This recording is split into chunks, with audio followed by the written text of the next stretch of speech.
Jubilee Hills Congress booth committee meeting లా హంగామా అయిందిగా. హైదరాబాద్ జూబ్లీహిల్స్ లో జరిగిన కాంగ్రెస్ బూత్ కమిటీ సమావేశంలో పెద్ద దుమారమే రేపింది. ఎందుకంటారా, బీఆర్ఎస్ నుంచి చేరిన సిఎన్ రెడ్డి పాత కాంగ్రెస్ నేతలను కేసులు పెట్టి ఇబ్బందులు గురి చేస్తున్న ముచ్చట ఇప్పుడు గింత కాడికి తెచ్చింది అన్నట్టు కథ. మంత్రులు పొన్నం ప్రభాకరు వివేక్ సమక్షంలోనే ఇరు వర్గాల నడుమ గడిబి గడిబి చూడుండ్రి ఎట్ల లొల్లి పెట్టుకుంటుండ్రో.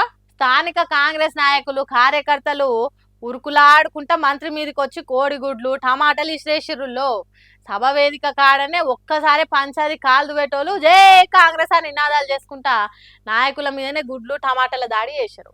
అయితే ఈ కథ అంతా కార్పొరేటర్ సిఎన్ రెడ్డిని సమావేశంలోకి అనుమతించలేదనేనట కాంగ్రెస్ నేతలు ఈ కోడిగుడ్ల టమాటాల దుకాణం పెట్టింది. ఇక ఎంబటినే పోలీసులు రంగంలో దిగి పరిస్థితి సలారే ప్రయత్నం చేసిరట. కాంగ్రెస్ నేతల నడుమ అంతర్గత విభేదాలు బహిరంగంగా బయటపడుతోని పార్టీ వర్గాల హడావిడి మామూలుగా కాలేదు. జూబ్లీహిల్స్ లో అయినా ఈలోనే ఇప్పుడు పెద్ద రచ్చ అవుతుంది. ఓ కార్యకర్త మాట్లాడుకుంటే ఏమన్నాడంటే, మా సమస్యలు పట్టించుకోవడం లేదు గాని పదవులు టికెట్ల కోసం మాత్రం వస్తారు, మాకేం లాభం అని మండిపడ్డాడు.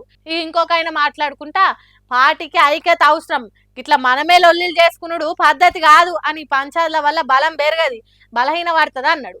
ఇక వెనక సిరి ఏమేమి మాట్లాడినరో మనం కొట్లాడుకుంటే మూడో ఓన్కి సంధించినట్టు అవుతుంది అనుకున్నారు కావచ్చు, కానీ ఏ మాటకు ఆ మాట అట్లా అడుగుట్ల తప్పే లేదంటారు ఈ వార్తిన్న జనాలు. సామాన్యులు దలుచుకుంటే సర్కార్ను ఏమైనా చేయగలుగుతాం, గద్దెక్కిచ్చుడొచ్చు దించుడు సుతొచ్చు. ఎన్ని రోజులని కార్యకర్తలు ఓపిక పడతారు చెప్పుండ్రి. ఖాళీ ఓట్లప్పుడే అవసరం పడతారా, ఉత్తప్పుడు పనికి రారా? వాళ్ళ సమస్యలు ఎందుకు పట్టించుకోరు? మీరు ఇట్లనే నిర్లక్ష్యం చేస్తే గిసొంటి హంగామాలు చేయాల్సి వస్తుంది తప్ప ఇంకేం లేదా అనుకొచ్చిండ్రు. ఏందో ఏమో ఈ లొల్లిలు.